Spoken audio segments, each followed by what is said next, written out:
چونکہ اب تحریک انصاف ہر ممکن کوشش کر رہی ہے کہ وزیر اعلیٰ خیبر پختونخوا سہیل آفریدی کی عمران خان سے ملاقات کروا لی جائے۔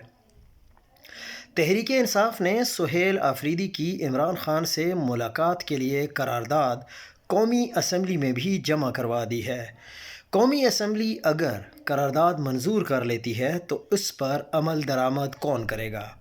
کیونکہ اس سے پہلے جب شہباز شریف نے وزیر اعلیٰ خیبر پختونخوا کو کال کی تو وزیر اعلیٰ خیبر پختونخوا کو عمران خان سے ملاقات کے حوالے سے انہوں نے کہا تھا کہ میں پوچھ کر بتاتا ہوں۔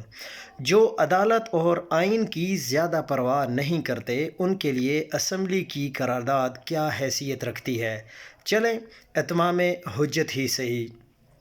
دوسری بڑی خبر یہ ہے کہ پنجاب میں اب بڑی گاڑیوں کے ٹریفک سگنل کی خلاف ورزی پر 15,000 روپے جرمانہ، اوور سپیڈنگ پر 20,000 روپے جرمانہ ہوگا اور موٹر سائیکل کا چلان اب 2,000 کا ہوگا، چاہے وہ کوئی بھی چلان ہو۔